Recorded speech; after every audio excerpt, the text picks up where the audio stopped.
we all want you to take those first steps, whether it's physical health, whether it's mental health, whether it's financial health, whether it's spiritual health. The first steps are the hardest, and we all want you to do it, and we're all going to support you doing it, and we all want to see you taking those first baby steps. And, like I say online all the time, like, you can do it, I can do it, we can do it. I really think just getting started starts that snowball, whatever it is, go for it.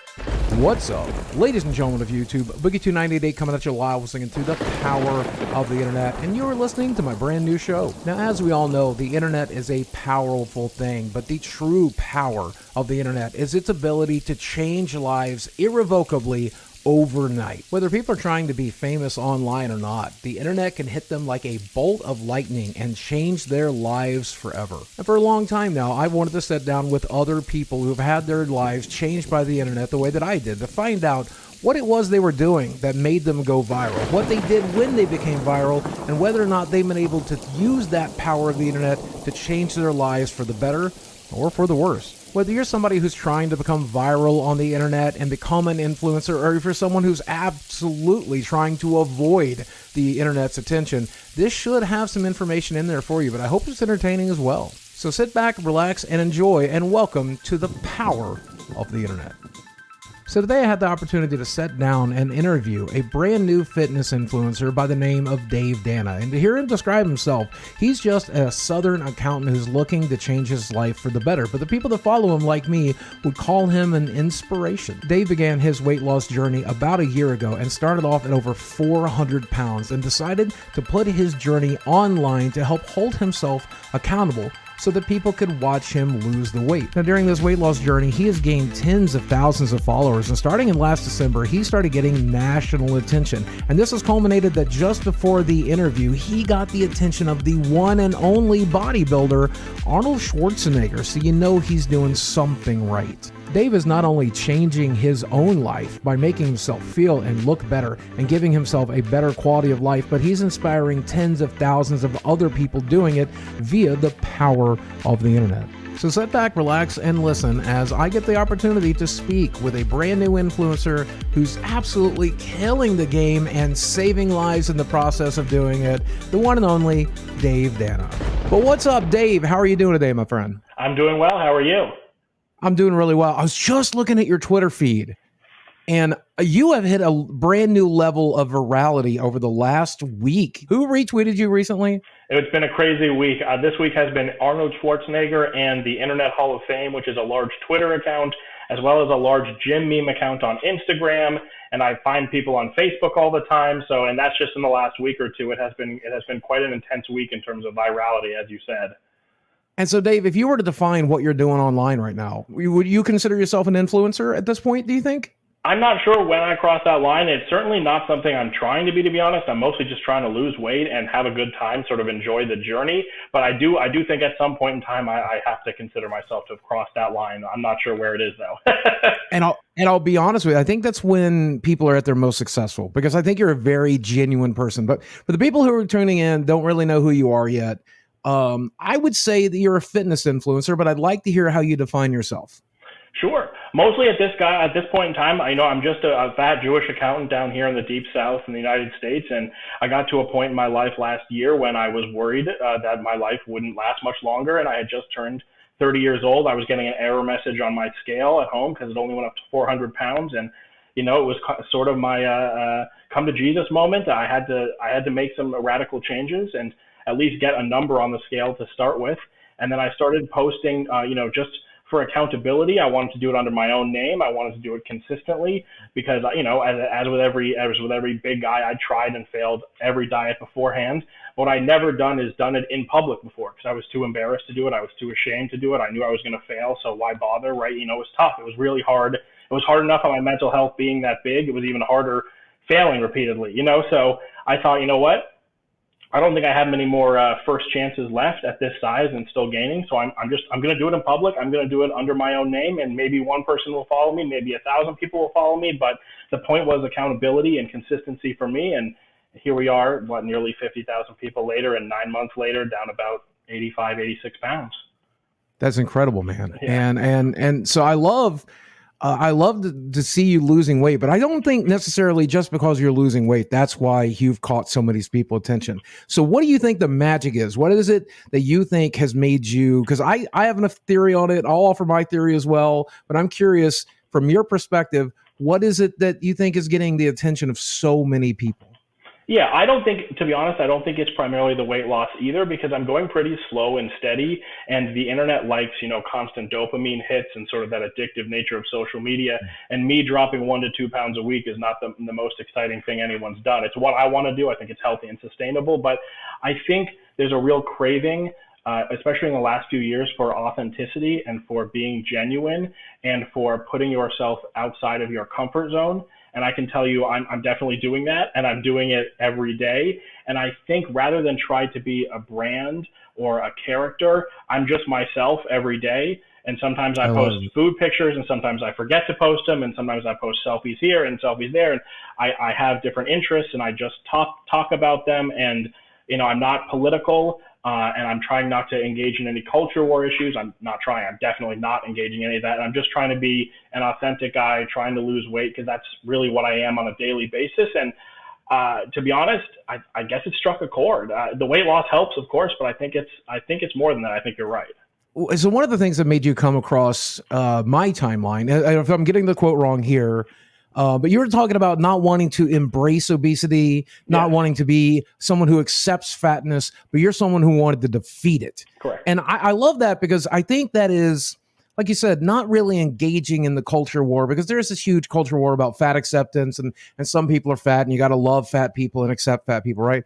I think your angle of saying that it's just not for you. So really, what made you take that specific angle? Like, so many people want to throw themselves into this culture war because they feel like that's the fast path to internet fame. But you're subverting it all together, and I love that about you. But why that path? I think why it's such an appealing path to me is because I wasn't looking to be viral, and I wasn't looking to be, I guess, an influencer, if that's what I am. And for the first, X number of months since I did start this back in June of 2022, there wasn't anyone following me, and I wasn't, getting any virality. I'm really just doing it so that I can be a healthy, good role model for my future children, so that I can be around to see them grow up, right? So that my parents don't have to bury their son, right? No parent should have to go through that, especially something self-inflicted like obesity. And I wasn't a super obese child or anything. So it was mostly something I did to myself in adulthood, through a variety of different reasons. But because that is my goal, like really my goal is to get under 200 pounds, like genuinely. And the follower count is amazing and humbling. And like, I honestly can't believe every morning that people are like looking at my Planet Fitness selfie, but that's really not what my goal is. My goal is, is every weigh-in Wednesday to see a 1 or 2 or 3 pound weight loss. But I also think that is a big part of one of the reasons that I follow you. And I hope that's a lot of the reasons that other people follow you as well, is because, like you said, you did not set out to do anything other than hold yourself accountable, do this in a public eye. And I would like to think you were here to inspire people as well, because I can tell you when I see your posts on my timeline, and I see you very frequently in the timelines responding to other people that I talk to, you're pretty active on the platform, and I'm glad you are. It reminds me, I haven't gone and punched my bag in the last couple of hours. I haven't got up on my feet the last couple of hours. You're getting me back up and moving again. Like you are doing that. You're having a positive impact on my life. So, I mean, was it a goal to inspire people? Was it more about yourself? I'm really curious, and how do you feel about inspiring other people?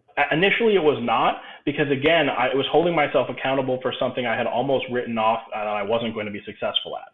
Because if I was going to be successful at weight loss or inspiring people or being healthy, I wouldn't have gotten to where I couldn't get a weight on my scale. So, but once I had lost about 50 pounds and people started paying attention, I realized that not only accountability, but I could be a positive role model right now. I might not have to wait until I'm under 200 pounds. I can take people on the journey with me, and I can, I'm not healthy right now, right? For a number of different reasons, but I can take people as a role model and try to inspire them, and they inspire me as I inspire them. So it's this feedback loop that really boosts your mental health, boosts your confidence, and I think it's a win-win for everyone, while I'm also accomplishing that initial goal of getting healthy and weight loss. So it has been sort of a side benefit that I have engaged with because it reinforces everything I'm trying to do, and it inspires me by seeing other people's stories. And again, it snowballs into what it's become and what it's becoming. So I guess the short answer is no initially, and yes now very much. Would you say it's created like any amount of like pressure now that so many people are following you, so many people are paying attention to you? Yes. Like that at the beginning, how has it changed from the very beginning to where you are now, do you think? How do you feel about it differently? I feel both more confident and more pressure to perform at the same time, which is sort of a catch-22. Originally, I was just really pumped that I was down 20 pounds, 30 pounds, 40 pounds, 50 pounds. And now today was my weigh-in Wednesday, and I was down 1.7, 1.8 in the last week. And I kind of felt bummed out about that because that's not really quite where I'd want to be. And then I posted it online. That was in the last week, and everyone was very supportive, reinforcing how much that would be if I did it every week for a year. And so again, I both felt pressure and stress and a little bit of disappointment in myself over the last week. And then the community stood up and backed me up and re-motivated me and re-inspired me. And so I do feel pressure to perform that I didn't feel at the beginning. Now that people are watching me, especially because like Arnold Schwarzenegger wants to like know when I get under 300 pounds.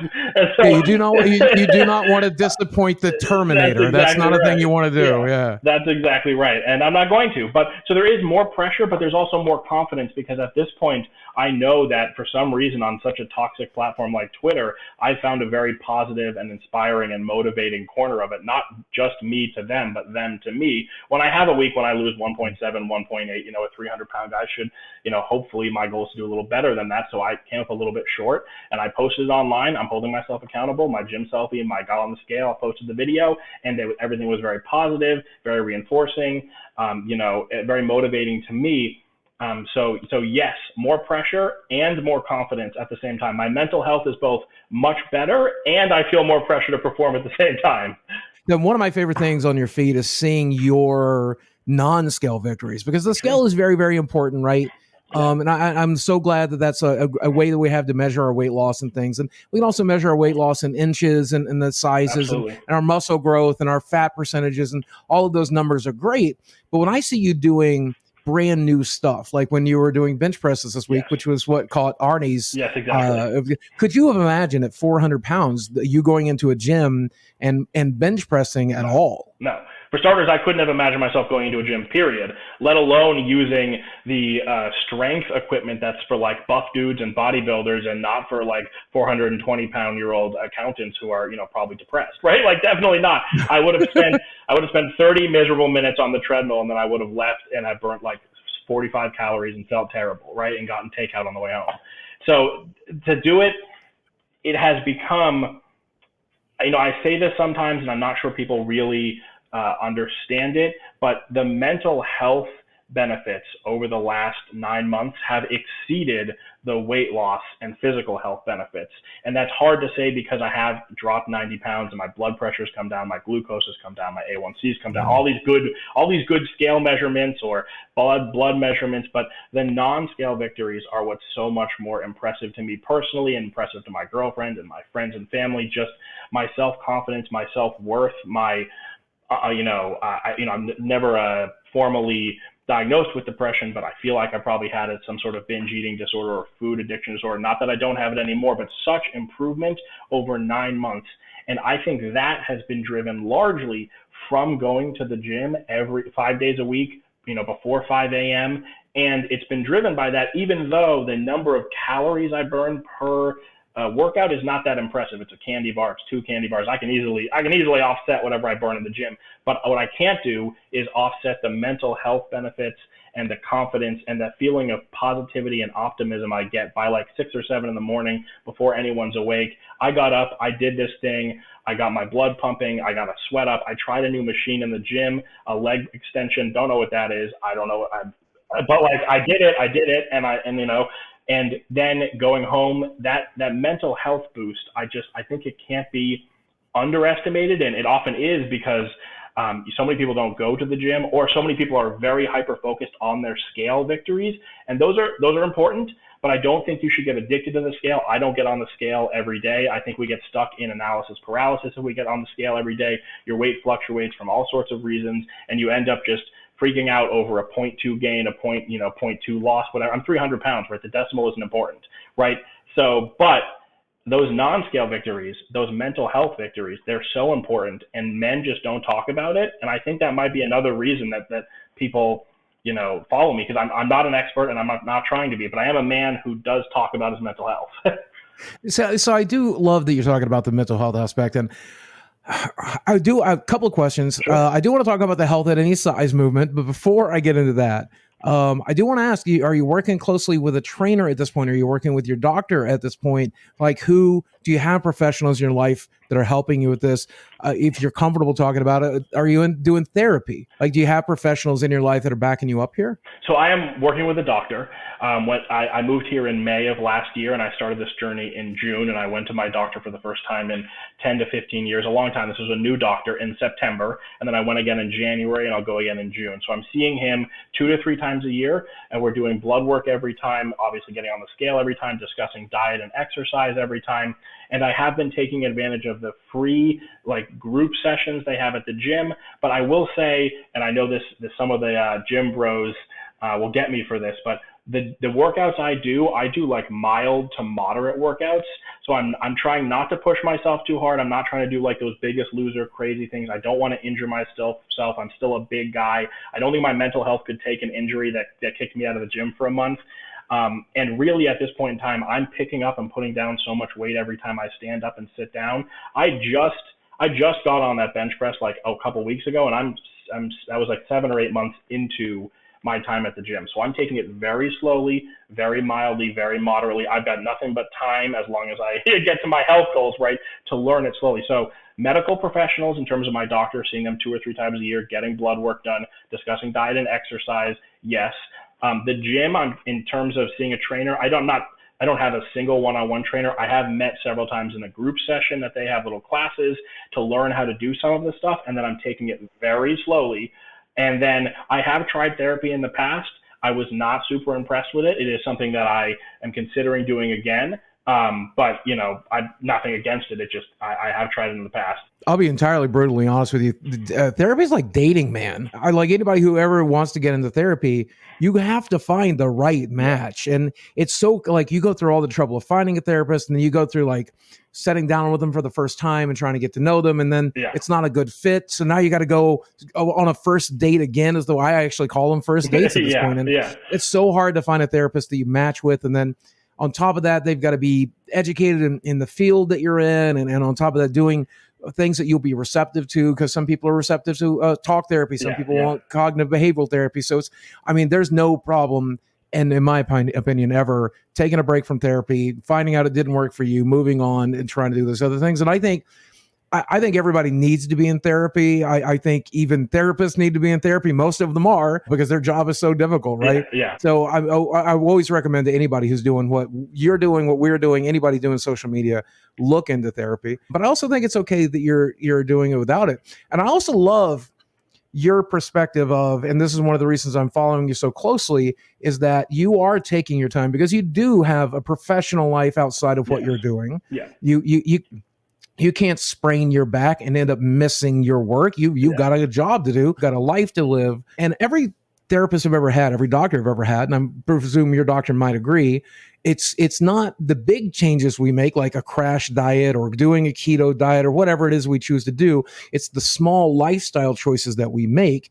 And I see you making those new lifestyle choices every day, first getting into the gym, and then the food changes you're making and holding yourself accountable.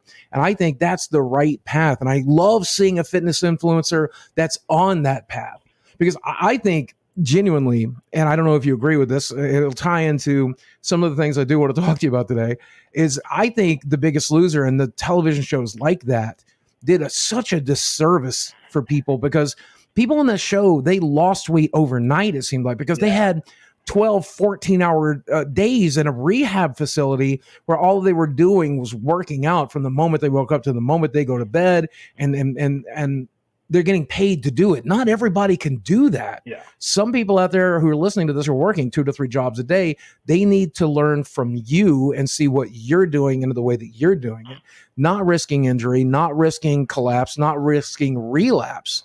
And so I'm really proud of you for putting that message out there. So you have talked a little bit about the health at any size movement. And I'm curious if you have any opinions today you wanted to share on that. I agree with it, I think, more than people think I do. I don't have any problem with, um, I not even don't have any problem. I do fully support having a broader spectrum of what we consider culturally to be beautiful, of what we consider to be different body types that are accepted and attractive, having a more inclusive, including size and shape of different types of people, especially with men. It's very seemingly focused on women. And I think that, in my opinion, that seems to be what it initially started as, was just, there was a hyper focus in the media on it's like sort of like the 90s and like the Sports Illustrated days, where it was like one body type you would see over and over again, one female body type specifically over and over again. And so there was originally a movement to make that more inclusive, make that more accepting, make it more understanding that people come in different shapes and sizes. And unfortunately, in my opinion, as with so many things in our culture, it has gone to an extreme place whereby, for me personally, at over 400 pounds, not being able to get up the stairs easily, not being able to get a weight on my scale, needing a seatbelt extension on the plane, having trouble tying my shoes, being worried that seats were going to collapse under me. There just wasn't a whole lot of positivity going on. And so I don't try to tell anyone how they should live or whether they should think health at every size. But for me, I can just tell you that body positivity and health at every size at some point became something that I had to get off the train, as it were. And that was around the time when I was fearing for my life every day because I had gotten so large, and it wasn't particularly positive for me. It didn't feel particularly healthy. Isn't that the most embarrassing thing, is when you're flying and you have to ask for that seatbelt extender?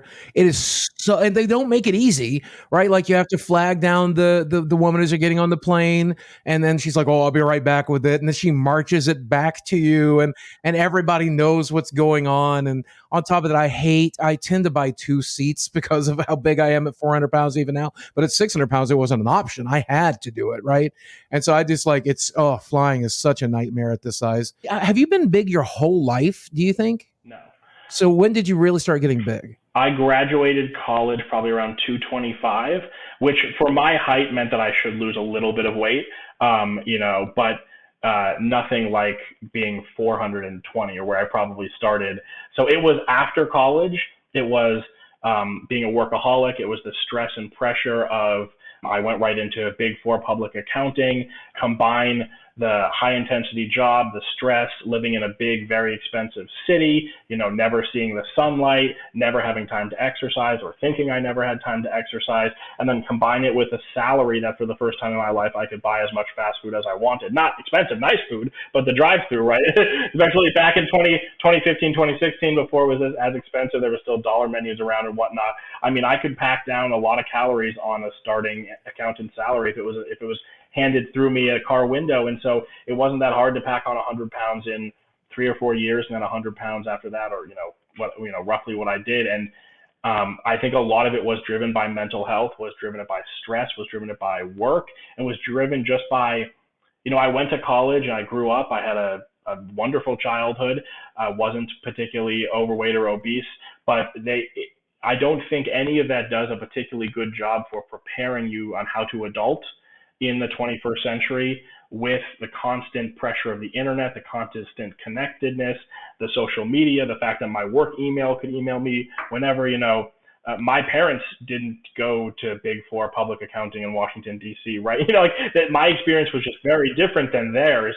And so, and college, largely was, adult daycare for 4 years. I had a blast, don't get me wrong. I learned a ton too, but it didn't really explain how I was supposed to pay rent and pay off my student loans and get a car and deal with, my sleep schedule with all this work. And so for me, some people turn to alcohol or drugs, or I don't know, maybe video games. I don't know what they turn to. All sorts of bad habits, right? I think I've turned to all but one of those. Well, I turned to food, and that was very apparent by my weight nearly doubling in 8 or 9 years.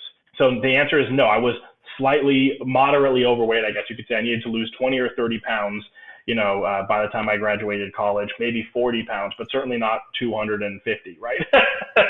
Out of curiosity, gaining that much weight that quickly. I mean, I can't imagine having to buy all new clothes but I mean, you could really feel that weight coming on every day. Like I've been big my whole life, so when I lose weight, I can tell the difference. But when I was putting weight on, it really didn't make that big of a difference. But I imagine putting on weight that quickly, did it make a big difference physically, mentally, but also professionally? I'm curious, do people treat you different at that size? So mentally, it made a huge difference. Physically, I don't think it made as much of a difference as it would have, because at that point I had a very sedentary lifestyle because I was just doing like accounting for 60 hours a week in front of a laptop. And professionally, I kind of, this might be odd to say, but I kind of feel like I got lucky because when I really breached like 350 and 400, that was COVID and I was remote.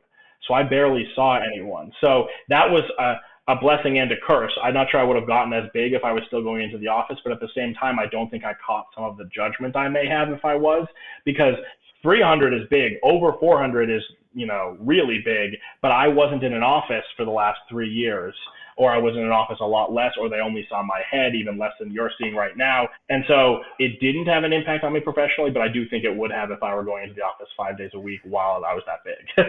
And I mean, yeah, talking about being lucky, I mean, we all put on COVID weight. I'd gotten down to 330, which is the lowest I had been since I was 16. And then I got back up to 390 during COVID, and I've struggled to get that weight back off. Fortunately, I haven't gone back over 400, but I think we all put on weight. So if somebody was like rude to you for putting on weight during COVID when the world was like basically ending, so it having lost the weight now, do you think people treat you any different now that you lost 86 pounds? Is it you've 86 lost pounds over? as of today, yeah. 86 pounds. It's incredible. Yeah. So, I mean, do you see people treating you any different at all? Because I know when I lost weight, that was a big difference. Also, when I got my teeth fixed, it was a big difference. Like people started making eye contact with me once I got my teeth fixed, where normally they would avoid looking directly at me. So I'm curious if you've noticed any changes there. Yeah, I definitely think I'm starting to see people treat me nicer, to be honest, just to put it sort of bluntly. And I feel like I'm noticed more by people casually when I'm walking by. And I feel like that will continue as I continue to lose weight. 86 pounds is great, but it's less than half of my goal. And so I feel like when I was over 400 pounds and it was getting difficult just to do things out of the house, I was still functioning and going out of the house, but everything was like basically on the borderline of not working, not fitting, collapsing, right? And so at that point in time, I really felt like people were just like overlooking you. He's not a person, like he's probably not going to be around much longer, right? Like he's struggling to like get into the Walmart, right? So he's probably going to have to go get one of those, the riders, right? Which, I was on borderline needing that. I can definitely say when I was growing up, I was like the only fat guy. I was definitely the only fat kid in a county. But like there was hardly any fat people on television. There's certainly no fat people in the local grocery store. You never saw them. I think if there were people that size back then, they remained hidden. Now we're a lot more common. And I have a theory. I'm curious what you think about this theory, but I think once you're a certain size, you become extremely visible, right? Like when you're coming in the double-sized wheelchair, people are going to like stare at you, take photos. But there's this gray area, and I feel like I'm in that gray area now where I'm invisible for the most part, right? Like people don't want to look at you, but you're not big enough or weird enough or unusual enough to for people to pay attention to you, but also you're not like small enough to where they're going to treat you with love and respect like they would anybody else. And they're probably not going to be attracted to you. And so let's imagine at the rate you're losing weight, 2 pounds a week, you got another 80 pounds to go. You'll be the place you want to be probably in a year. Yeah. So you think you'll continue to do what you're doing online? Do you think you'll continue to share your story with people? Do you hope to be a fitness influencer? Is this like a one and done thing for you? What's your hopes for the future? Originally I said I'm going to stop this when I hit my goal weight, because originally that was the goal. And now that has taken on somewhat of being more motivational, being more inspiring, and also all the positive feedback I'm getting from it. I know people tell me all the time I'm motivating them and I'm inspiring them, and I still find that like crazy, to be honest, and very humbling. But the truth is they're motivating and inspiring me at this point, well beyond going to the gym and well beyond weight loss, professionally, academically, just like getting up and like getting stuff done that I need to do as an adult. It's very positive and motivating and optimistic to have this community that's being built online. So I feel like my answer has morphed into, as long as people are there, I'll be there. I think that's the blessing and the curse of social media, really. I think, when the social media is at your back, they can absolutely carry you along, that wind, that pressure, that love. And when social media is like turned against you a little bit, that can be definitely devastating, especially if you're susceptible to this type of thing. And it sounds like you are susceptible to the positivity. I'm wondering, have you seen much negativity in your timelines? And if so, how do you deal with it? There has definitely been some negativity. It's luckily been a tiny fraction, and it's usually from people who don't follow me, I don't think, but they might just like see a tweet where I'm like, I'm not going to be fat forever, and they're like, I think you are, bro, like, or something like that, where just sort of like a one-off comment. My general take on not just negativity, but also like politics and the culture war, and like 90% of what I see on Twitter is that it's to try not to engage. It's to not engage. I'm pretty good at not engaging. However, it absolutely impacts me. It's like, it definitely impacts my mental health. You definitely think about that one negative comment exponentially more than like the 1,000 positive comments. It stays with me all day. And to be honest, I don't have a phenomenal coping mechanism beyond trying not to focus on the 1% that's negative and not engaging with it. And I mean, on Twitter, I'm a big fan of the mute and block button. I wasn't initially, but there's a segment of, anonymous emojis or whatever they are that are going to be trolls. And you have to harden yourself to that. And it is not easy for me to say that because I don't feel like it's a real solution. I just don't have a particularly better one. Right. I mean, honestly, I don't think anybody has the solution. I haven't known hundreds of influencers, you being one of the first ones I've interviewed, but having spoken to hundreds of those at this point, the whole answer is entirely, you just basically have to tune those people out and focus on the people that are in your real life that support you and care about you. Take criticism, sure, but take criticism from the people in your life that love you and care about you and support you, right? And not just some anime emoji on Twitter, like somebody with an anime profile icon. That guy doesn't really know you. They have a version of you in their head. They're criticizing a different version of you, not the real you. And so that's something I always try to consider. And I think especially choosing not to participate, because I have a theory about Twitter these days, and I try not to get political on Twitter anymore, even though I really tried, but I realized nobody's solving any problems on the internet. We're not talking this stuff through. We're not changing any minds, and we certainly aren't fixing any of the problems.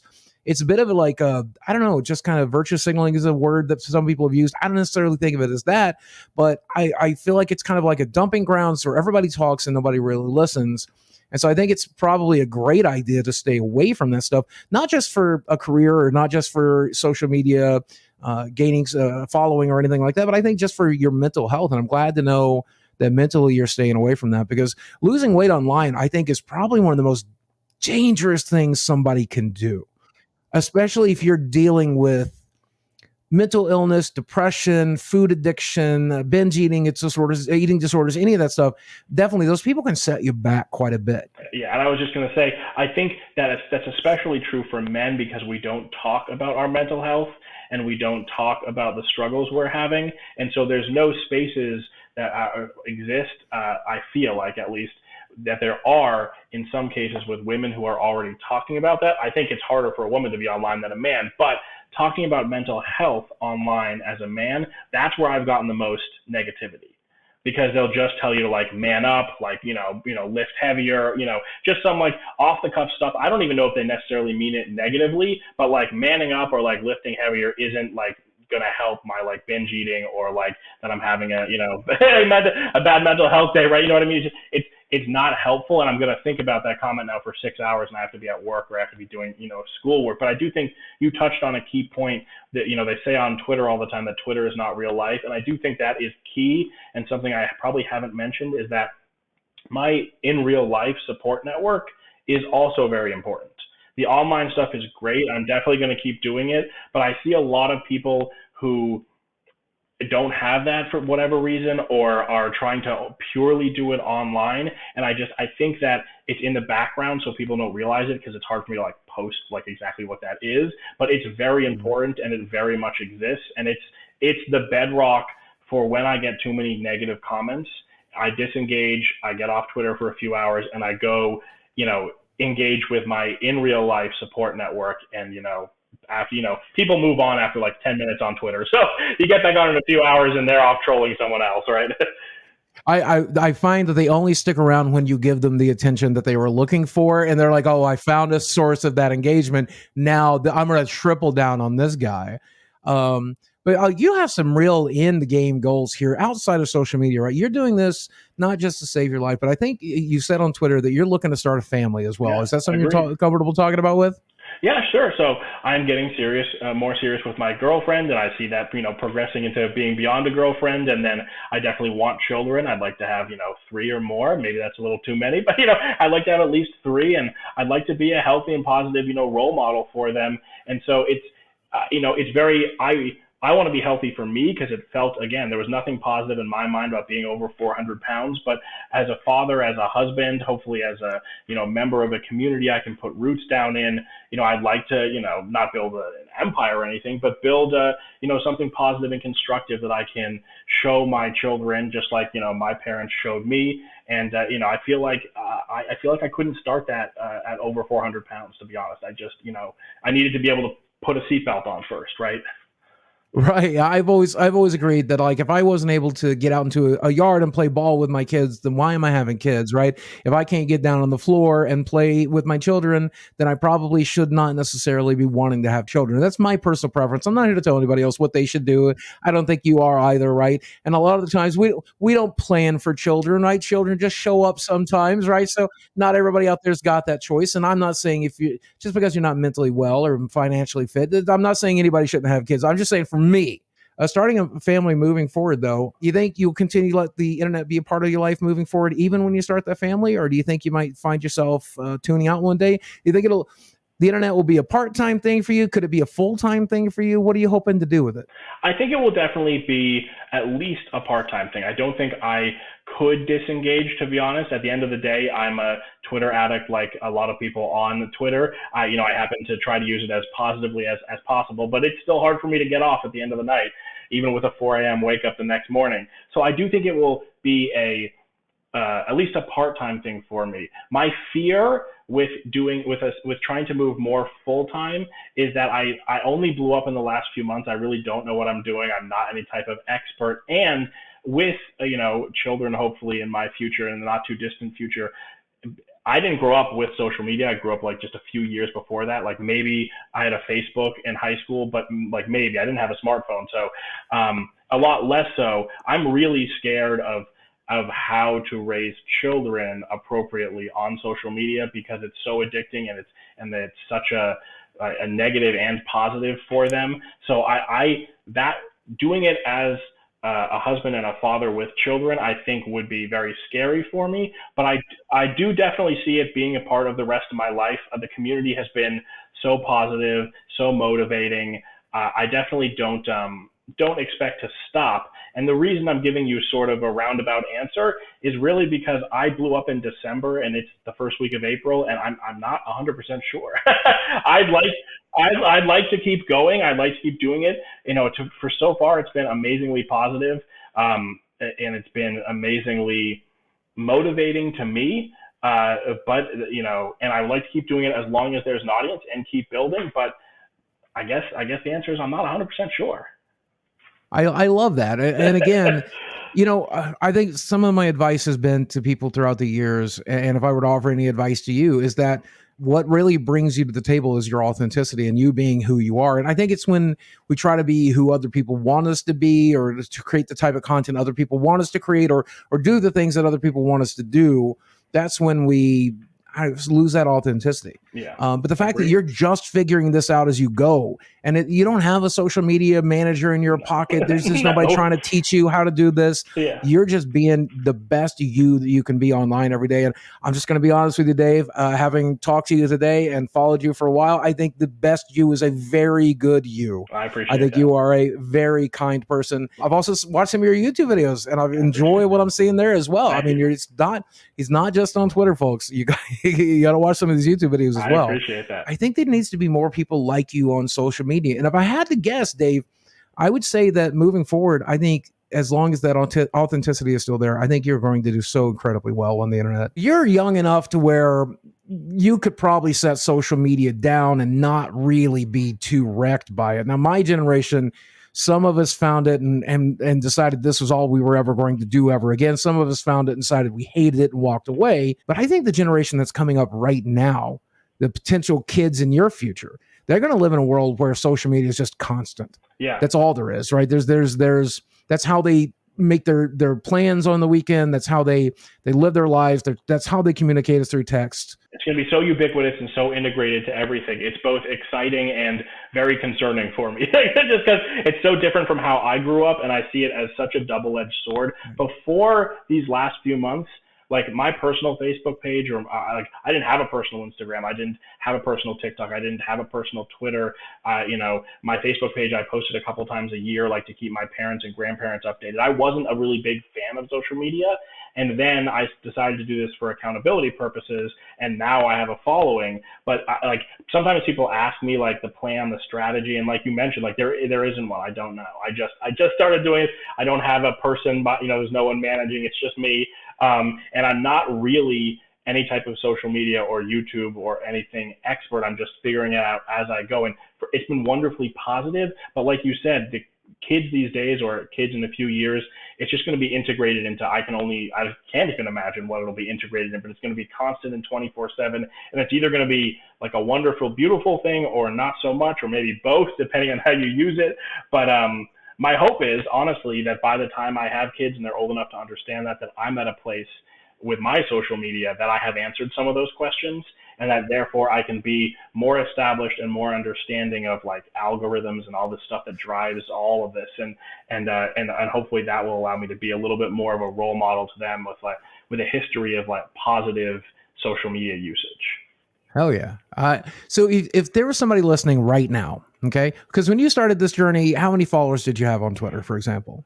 Last year, a few thousand, maybe tops. And then I didn't even have an Instagram or a Facebook or a YouTube. Right. So if there's somebody at home right now and they're struggling with their weight loss and they decide they want to go the route that you've gone, they want to put it out publicly and they want to hold themselves accountable for their handful of followers. Maybe they have 1,000, maybe they have 50, maybe it doesn't matter. If you have some advice for them on not just the social media aspect or the weight loss aspect or whatever it is that you've done right, if you had advice for somebody who's wanting to follow in your footsteps today, what would that advice be? What I didn't realize soon enough, and this applies to social media, it applies to your in real life support network, it applies to the gym bros, is that it applies to your doctor, your therapist. Everyone wants you to succeed, except for a few trolls, and everyone wants you to be there. So for a long time, I hid my binge eating. I hid my obesity as much as I could, especially after COVID. A lot of my in real life friends and family haven't seen me this big because I was hiding, essentially. I live far away. I work remotely. There was a pandemic. No one was flying. And what I realized after probably 6 months and talking to a few of the guys at the gym and starting to get people positively interacting with me on social media, but also being more open with my parents, being more open with my doctor. I mean, I mentioned I went to the doctor for the first time last semester in 15 years. Well, that was because I didn't want to go and I was fat, right? Because I knew he was going to say bad things, right? So I think one of the things, this isn't, particularly concrete advice, sorry y'all, but I really think everyone wants you to succeed and everyone wants you to be there, whether it's in the gym or at the doctor's office or in your therapist's office or talking with your in real life support network. And that was a huge boost to my mental health. It was a huge weight off my shoulders to be able to more openly talk about it. And originally, early on, I wasn't talking to anyone on Instagram or Twitter or TikTok, or I just had this tiny audience or no audience. But then I realized that this tiny audience in real life or online, they want you to succeed. And that was a real turning point for me. It may not sound like it, but realizing that those guys in the gym who've been lifting for decades and are bigger than I'm ever going to be in terms of muscle, right? And they're maxing out, I don't even know what they're doing. And I don't know what they're tracking. I don't know what they're drinking. And but they want me to be there and they'll help me and they'll show me how to do certain things. And that's the exact same thing for your doctor. And that's the exact same thing for most of your support network. And it's the exact same thing on social media. When I have a question about social media, I ask social media because because that's who's going to know. And so if you were starting out, I would just recognize that we all want you to be there, whether it's on Instagram or whether it's in the gym or whether it's at your therapist or whether it's at your doctor's or whether it's like walking into like a health food store for the first time. And it's ask questions. People are more friendly and more open than you probably think they are. It was a huge mental barrier to me because I was so big to try to go up to someone and ask for like exercise advice or diet advice or to ask my doctor, because obviously I should like diet, right? Because I'm fat, right? But that's not helpful. It wasn't doing anything for me, right? Like the key to me is recognizing how many people want you to be there and you belong there and want you to succeed, not just online, but in real life too. I think in real life is very important. Because I joined my first gym in years last summer. And I've been mostly working out at home over the last few months, but I want to get back in there because the moment I step foot through that door, the people who are obviously paid to be nice to you at the gym were obviously nice to me, right? But then once I was sharing the pool with other people, when I was sharing the sauna with other people, when I was trying out the different equipment, it is actually amazing, as big as I was, how incredibly kind people were to me. And I know I think you're doing like Anytime Fitness, which is like, it's supposed to be a lot more friendly of an environment, but I went to a more private gym because it had a pool. And so some of the people there are some big, strong dudes and athletes that are playing, ball up at the university, and they're working out at this club because it's right next to the university. And every single one of these people were incredibly kind to me. No one had a disparaging thing to say. So I think you're 100% right. I think they really want you to be there. They want you to be successful. I know when I walk into my local co-op, they love to see me eating healthy. They love to see me eating the better foods. And I know my audience has always been there for that. Even when I failed, the majority of my audience has been there to help pick me back up and get me back on track. And when I've been successful, that's when my audience truly flourishes. And I'm so grateful that they are the same way for you. You mentioned one thing I think is so funny, though, not wanting to be honest with your doctor. And early on, I wouldn't talk to my doctor about a lot of my health issues that were related to my obesity because I had so many doctors just say to me, "Oh, you'll lose weight. Yeah, my knees hurt. Yeah, lose weight. Yeah, I'm having trouble sleeping at night. Yeah, lose weight. My back hurts. Lose weight." And until I found the doctors I've been with now for almost a decade, they were like, "Well, your back hurts. Let's help you with some medication that'll get you back up on your feet so you can work on losing weight. Yeah. And let's give you a shot of cortisone in your knee that'll allow you to get back up on and moving. And so that let me treat the symptoms because you need to lose weight. I don't have to tell you that.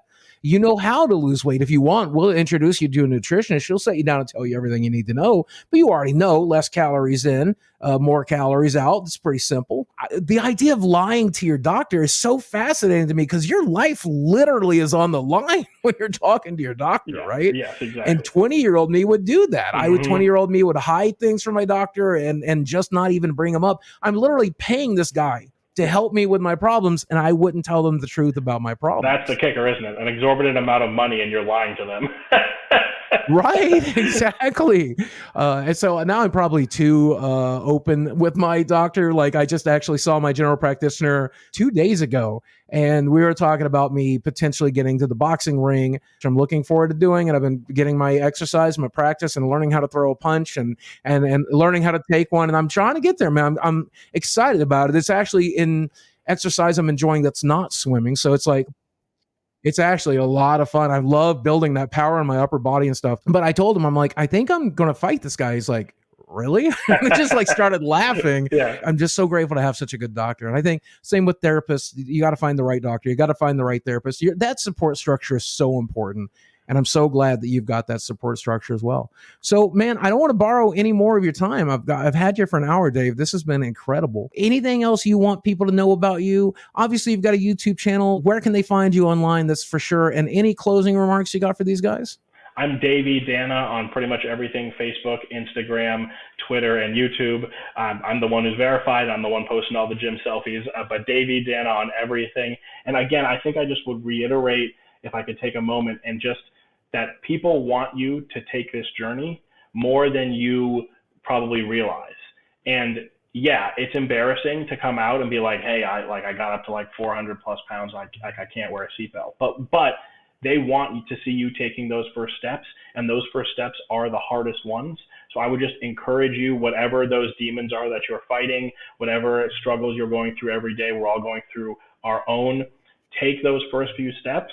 And to me, doing it publicly was incredibly empowering, incredibly motivating. And I've never been down 86 pounds before on a diet. I've tried, endless cardio and salads a million times, but posting it online and being vulnerable and being open and talking to my people, my support network in real life, just really reinforced to me how much they want me to take these steps and how much I have to take them by myself with their support. And then that snowballed into what we have going on now with this very positive community that's building itself really online. But I just would want to reinforce that we all want you to take those first steps, whether it's physical health, whether it's mental health, whether it's financial health, whether it's spiritual health.